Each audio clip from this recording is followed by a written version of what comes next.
Vamos a ver, hoy es 22. Bienvenidos amigos a otro programa más de Reflexiones de Movimiento. Hoy 22 de agosto del 2026. Bueno, yo tengo varias reflexiones que hacer. La primera sin duda es con una noticia del mundo de la salud, de la medicina y de la tecnología, pues son tres aspectos que tiene esta noticia que tiene a mucha gente alborotada. Y yo quería pues no solamente darles alguna información y mi opinión sobre eso, sino también por contextualizar, como se dice, la noticia. La noticia es que hay una vacuna contra el cáncer. Dicho así, genera muchísimo interés, imagínense, ¿no? Todo el mundo, a pesar de la lucha que se está desarrollando por desprestigiar a las vacunas, tenemos una situación donde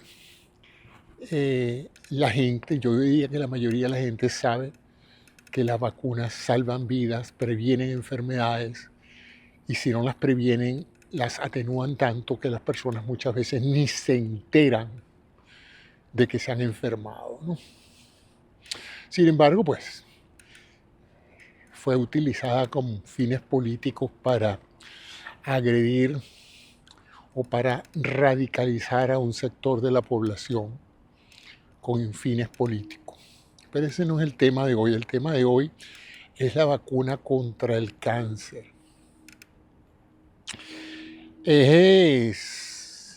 Entonces hay que ponerlo, hay que contextualizarlo porque si usted lo dice así, eso le levanta las expectativas a una enorme cantidad de gente que, como dije, está en conocimiento del valor preventivo de una vacuna.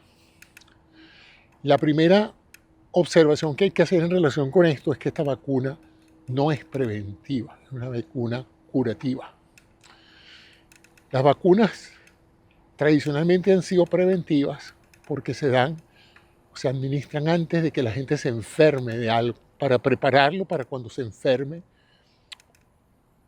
pueda defenderse. Ese es el objetivo de una vacuna, es enseñarle al sistema inmunológico cómo defenderse de un patógeno, bien sea de una bacteria o de un virus. ¿Ok? Entonces, esa ha sido tradicionalmente la función de las vacunas. Pero estimular el sistema inmunológico también funciona para cuando una persona ya está enferma. Y en esos casos, pues el sistema inmunológico, aunque no está preparado para el momento en que llega el agente patógeno, sí está con suficiente tiempo para desarrollar los anticuerpos, las defensas, para hacer que por lo menos la enfermedad no dure tanto, no sea tan severa o no sea fatal. De tal manera que podemos decir que hay vacunas, podemos decir que hay vacunas preventivas y hay vacunas curativas.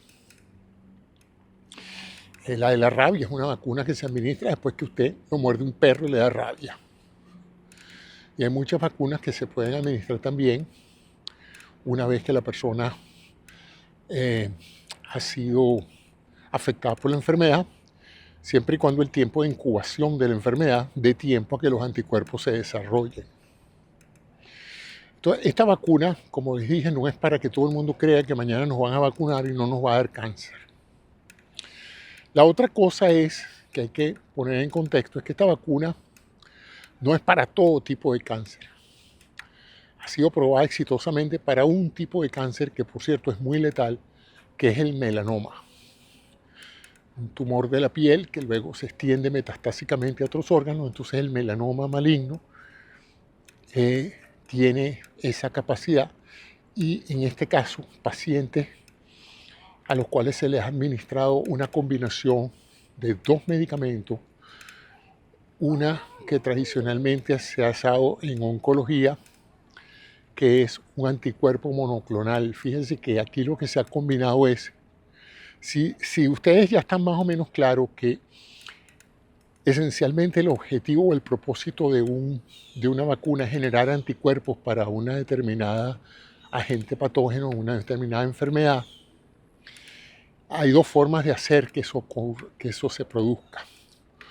Una es estimulando el sistema inmunológico del propio paciente, para que una vez informado por la vacuna, genere sus propios anticuerpos.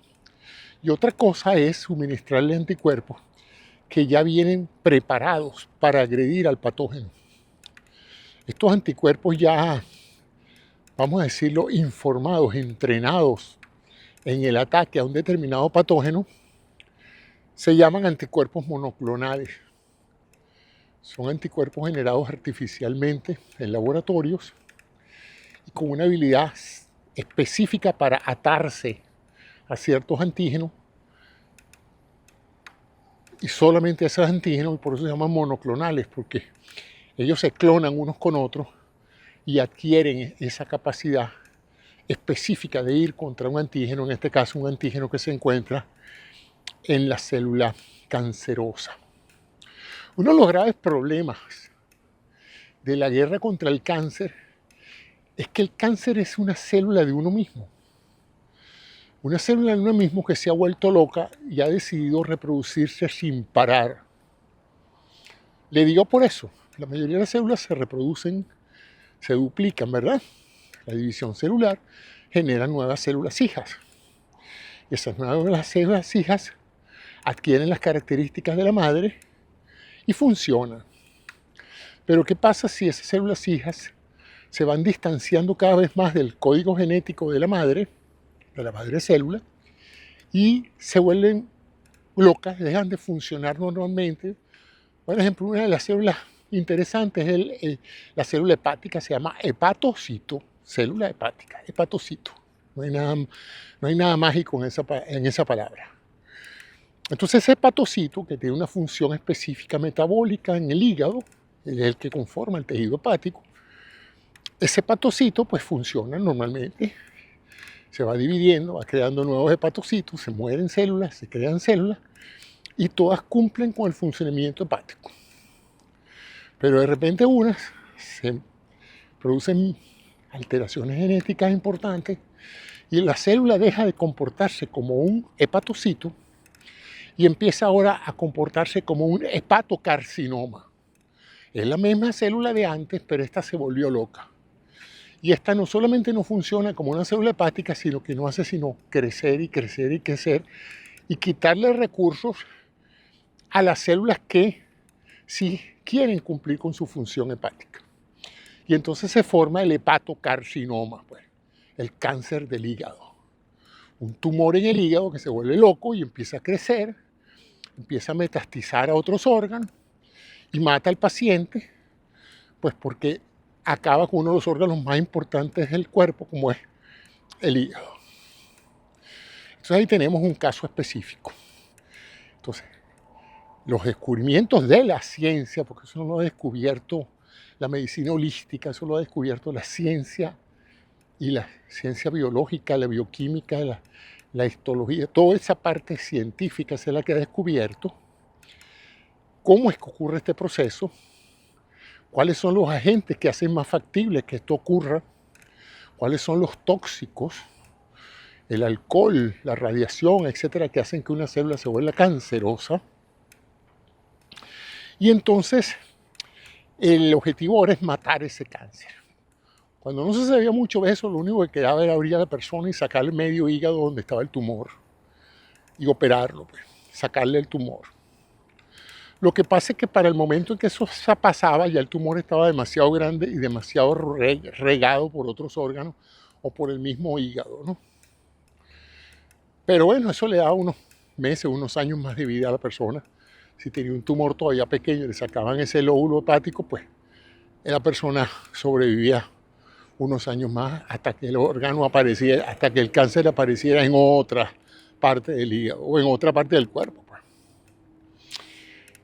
Ay, Dios mío, está difícil la jornada hoy. Bueno, entonces seguimos con esto, con este cuento, porque creo que esto va a ser interesante para ustedes escuchar la historia. Y los que tengan apurado, vayan y lean la noticia, ya está, pues. Me gusta echar los cuentos largos. Entonces, la idea es matar a esa célula tumoral para que no se siga reproduciendo. Al principio la única manera era sacarla quirúrgicamente. Pero después encontramos que habían cosas que mataban a esas células, como son la radiación, por ejemplo. La radiación enfocada hacia un determinado tejido mata a todo el tejido. Pero si uno le centra esa radiación en el tejido tumoral, pues mata al tumor. Y de ahí salió la radioterapia del cáncer. Luego también descubrimos sustancias que matan a las células. Citoquímicos que se llaman, ¿no? Químicos que matan a la célula, y de ahí sale pues la terapia oncológica tradicional, la quimioterapia. Terapia con químicos, pues eso es lo que significa la quimioterapia. Administrar a una persona drogas que matan a células que se reproducen rápido. ¿Y cuáles son las que se reproducen más rápido? Bueno, hay muchas, ¿no? Pero entre otras la célula cancerosa, que como les dije se ha vuelto loca y lo que hace es reproducirse sin parar. Entonces, típicamente los quimioterapeutas lo que hacen es seleccionar una o una mezcla de drogas para tratar de reducir la extensión de un tumor, y si logran focalizar el químico cerca del tumor, ¿verdad?, con una mayor concentración del químico en el área tumoral, entonces hay más chances de que el tumor se le pueda matar a su célula y puedan disminuir esa invasividad que tiene el cáncer sobre los tejidos vecinos. Y el otro recurso es la inmunología. Que la inmunología entonces tiene la peculiaridad de que puede atacar exclusivamente a una célula o a un virus o a una bacteria si la conoce con anticipación. Porque entonces el mismo sistema inmunológico produce anticuerpos que atacan al agente intruso, al agente desconocido, en ese caso sea un virus, sea una bacteria o sea una célula cancerosa. ¿Qué es necesario? Que la célula cancerosa tenga algo que no tiene la célula del individuo. Ya les dije que son muy parecidos porque son del mismo individuo. Pero si la célula cancerosa se le pudiera identificar una proteína en la superficie de la célula que permitiera que un anticuerpo fuera directamente, un anticuerpo o un linfocito T, un linfocito que fuera, el linfocito es un asesino a sueldo, es un sicario celular. Si a él le dicen exactamente a quién está buscando, él lo busca y lo mata. Son los sicarios, yo los llamo los sicarios del cuerpo. Los killer cells. Fíjense que ese será sicario, que los oncólogos lo llaman killer cells, células asesinas. ¿Qué es lo único que necesita una célula asesina? Que le identifiquen el objetivo, que le pasen una foto y le digan, elimíname a este señor, elimíname esta célula. Él va a la búsqueda y la mata. Y tienen unos recursos citoquímicos naturales que abordan la célula, se destruyen ellos mismos en el proceso, por supuesto. Entonces, es un kamikaze, mejor dicho. Bueno, el asunto es que ellos son muy específicos. Ellos sí es verdad que si les dicen, usted mate a este señor, ellos van y matan a ese señor, no matan a todo el vecindario. Ellos son muy selectivos, porque ellos trabajan por una cosa que se llama la relación antígeno-anticuerpo. Para que un anticuerpo se produzca, necesita un estímulo que es el antígeno. El antígeno es una proteína o una estructura que genera una señal que genera anticuerpos. Eso es lo que se llama un antígeno. Entonces, si el tumor tiene un antígeno en su superficie y lo reconocen y ese antígeno se muestra como un cuerpo extraño, el sistema inmunológico dice, mátenlo. Esta es la identificación del señor. Vayan, y ahí salen esos sicarios a buscar esas células cancerosas y a matarlas. Entonces, ahí es donde entran los anticuerpos monoclonales. Estos son sicarios, pero no generados por el organismo, sino generados en un laboratorio y entran en el torrente sanguíneo, van por todas partes. Cuando ven una célula normal, no la afectan tanto. Cuando ven una célula cancerosa, se le pegan y la destruyen. Entonces, en ese sentido, hello, hi, how are you? Thank you. Entonces, en ese sentido, pues estas células asesinas son muy precisas, son como un misil que va directo a matar la célula cancerosa. Entonces toda la oncología moderna es básicamente desarrollando esa tecnología. ¿Eh?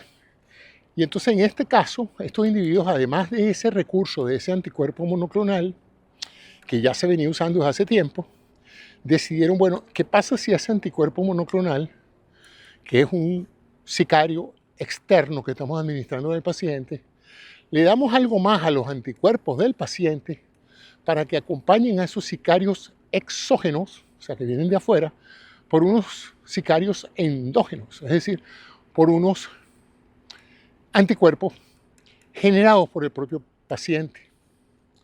Entonces esta gente, con una tecnología que nos permitió sobrevivir la pandemia, que se llama la tecnología de vacunas por RNA mensajero o mRNA, entonces resulta pues que esta tecnología hace factible crear una vacuna personalizada.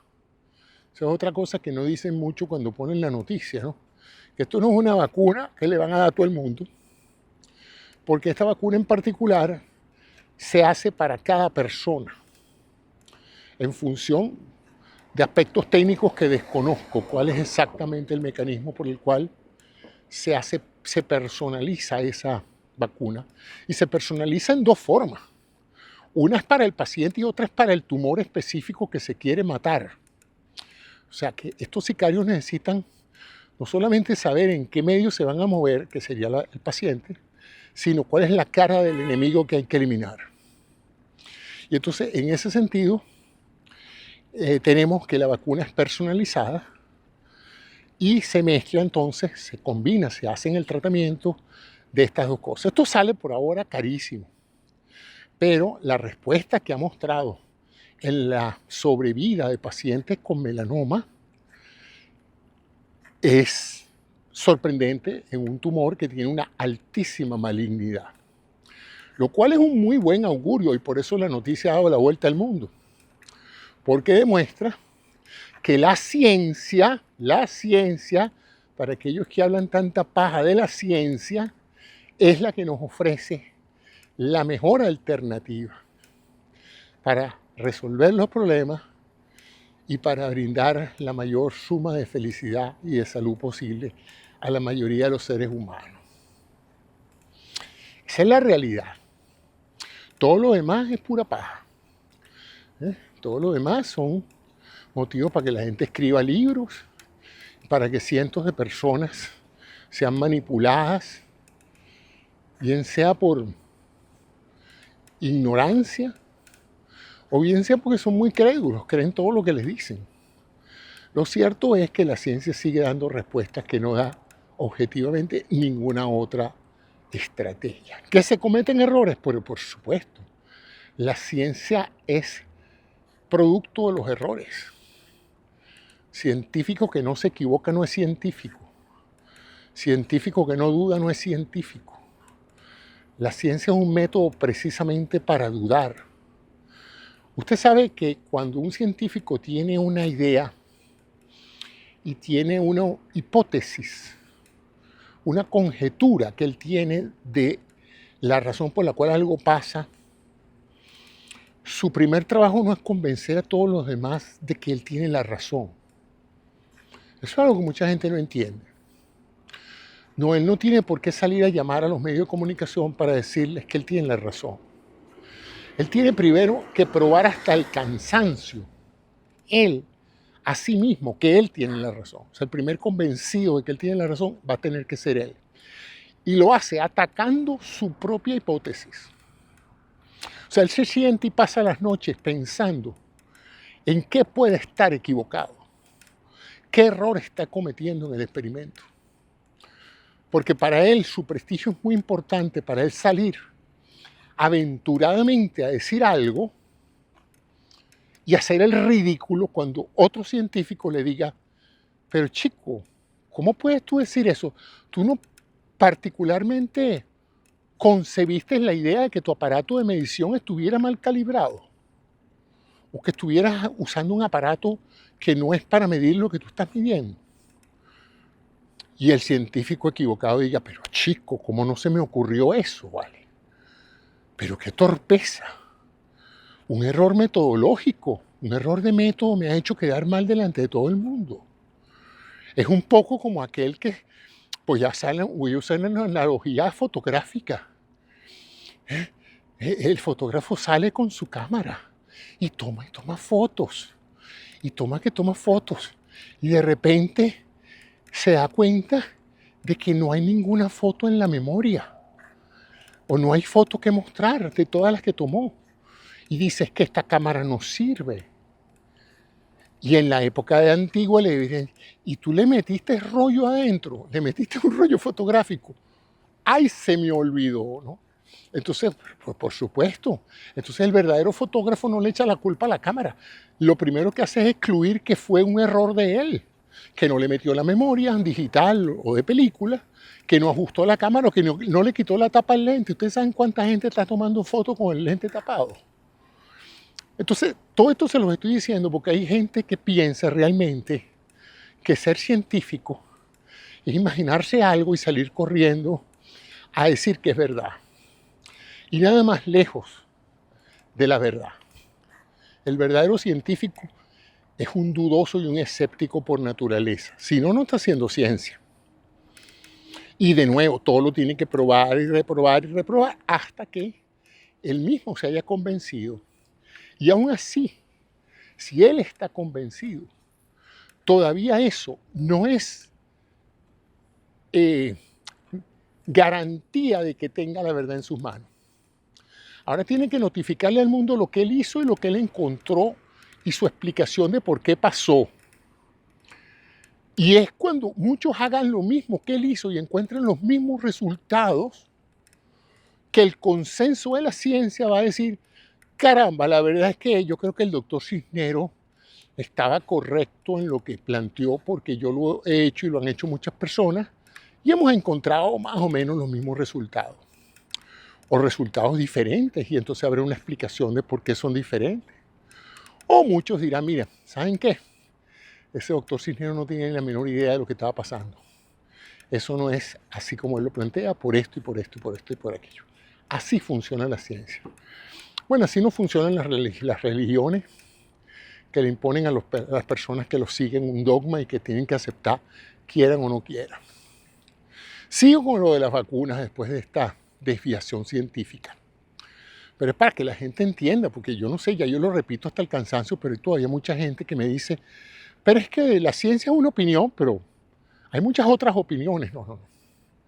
Una opinión sin datos, una opinión sin prueba, una opinión sin experimentación, es solamente eso, una opinión, y no tiene mayor valor, sobre todo si viene de gente que de entrada no sabe mucho de lo que está hablando.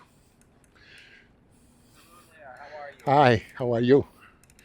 Entonces, volvamos a este asunto de las vacunas. Es muy prometedor esto, que yo vea, no es la primera vez, muchos centros de inmunoterapia del cáncer están trabajando en vacunas. Esto me hace recordar a mi queridísimo profesor de la Escuela de Medicina, el doctor Jacinto Convit, distinguido, extraordinario médico, investigador, científico y docente venezolano, que Dios lo tenga en la gloria, nos dio clase a todos nosotros. Un hombre bueno, carismático, trabajador, generoso con sus alumnos y una verdaderamente brillante en materia de inmunología y de dermatología. A él se le acreditan investigaciones muy importantes en relación con otra vacuna, que es la vacuna contra la lepra, una enfermedad infecciosa, contra un Mycobacterium leprae, y él, dentro de sus investigaciones, descubrió que un animal venezolano, que es el que llamamos el cachicamo, era un buen modelo experimental para un animal que se infecta con esta bacteria, pero no le da la enfermedad. Entonces él usó mucho este recurso para ensayar lo que terminó siendo su gran conquista, la vacuna contra la lepra, una enfermedad milenaria, bíblica como se le dice también a la lepra, un leproso. y a los leprosos, como daban mucha pena y miedo, pues los confinaban a un leprocomio, no un manicomio, sino un leprocomio. Ahí dejaban tirada a esa pobre gente sin más nada. Y él y muchos otros científicos mundiales se dedicaron al estudio de esta infección y al desarrollo no solamente de la vacuna, sino de los tratamientos, ¿no? Y usted se dirá, bueno, pero a mí no me han vacunado contra la lepra. Bueno, porque si usted tiene bajo riesgo y si usted, y hoy por hoy hay fármacos que se pueden administrar y hacer que aun cuando usted se infecte de esa bacteria, de esa micobacteria, como se dice también, usted pueda recibir tratamiento y vivir una vida normal y recuperarse, ¿no? Entonces, puede no estar justificado la masiva vacunación de la población contra una enfermedad que ya no es tan rara, ya no es tan frecuente y ya es tratable. Sería así como cuando descubran la vacuna contra el COVID, contra la SIDA. A lo mejor para la población a riesgo sería importante vacunarse contra el SIDA, pero habrá mucha gente que dirá, bueno, mira, yo no estoy en ese potencial de riesgo de contagiarme de SIDA, de HIV, perdón, no se contagia de SIDA, la SIDA es la enfermedad, se contagia del virus de inmunodeficiencia humana, que es el VIH. Bueno, el asunto es que, volviendo a este asunto de las vacunas, hay que entonces entender que sí, esto es un gran paso. Y ya me acordé de por qué yo mencioné al doctor Jacinto Convid.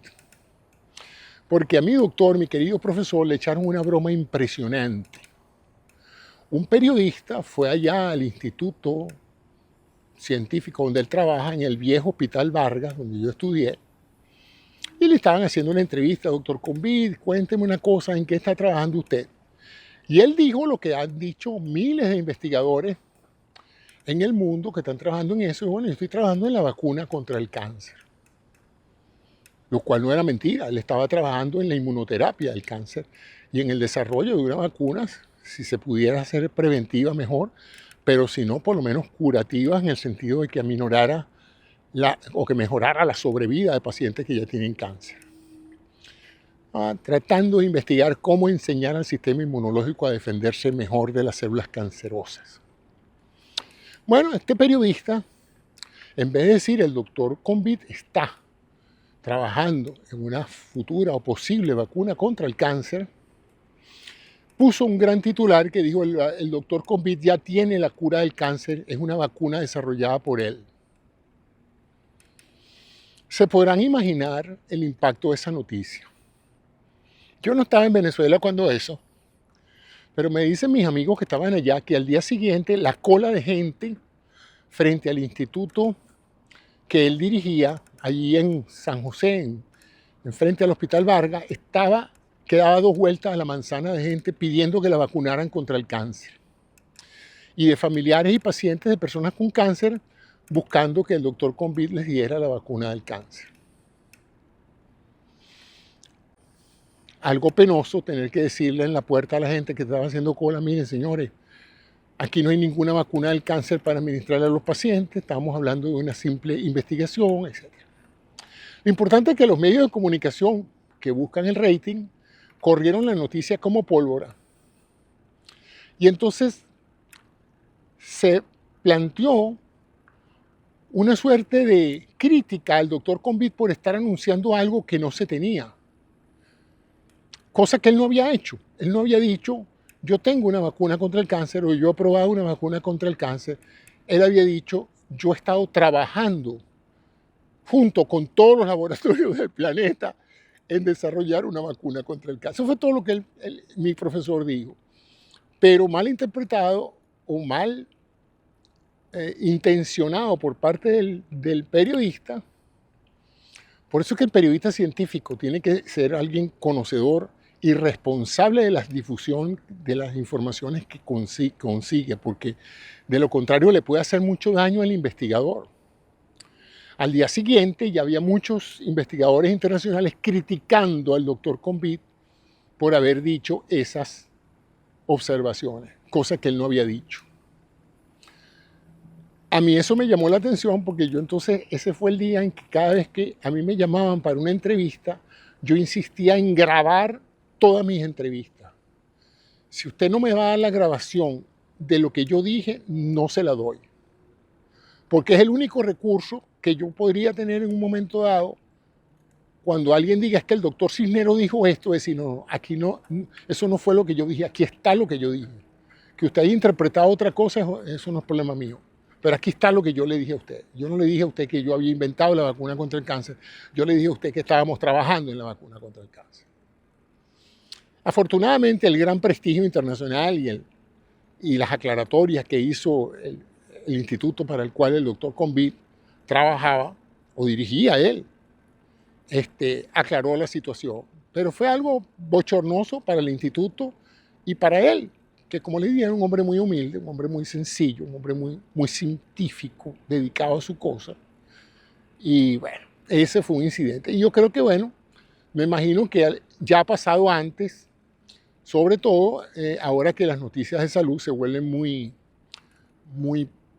amarillistas y muy escandalosas, ¿no? Así que cuando ustedes vean algo así como ya tienen la vacuna contra la diabetes, sean escépticos, que es lo que hace todo científico. Muéstrame la data, muéstrame las series de pacientes, cuántos fueron, qué trataste, 10, 15, 1000, 2000. O sea, hay que entender a veces que muchas cosas pueden salir asombrosamente bien entre 10 personas y asombrosamente mal entre 1000 personas. Porque hay una cosa que se llama la variabilidad biológica. Y a lo mejor a usted le tocaron individuos que nunca desarrollaron alergia a lo que usted le está dando. Pero cuando fue a la población general, sorpresa. Su producto es extremadamente peligroso y tóxico, ¿no? Entonces, eso es importante tenerlo siempre en mente. Entonces, ese es el cuento de la vacuna contra el cáncer. Brillante descubrimiento, prometedor descubrimiento. Nos sigue diciendo que el cáncer es bien difícil de tratar, de que cada cáncer parecía ser un mundo aparte. El fármaco que funciona con un tumor no funciona con otro. Y entonces eso hace más difícil la idea de que algún día vamos a tener una vacuna general contra todo el cáncer. Es posible, ojalá, todo es posible en ciencia. Sin embargo, hay una realidad, pues. El problema del cáncer no es tan fácil como la gente cree.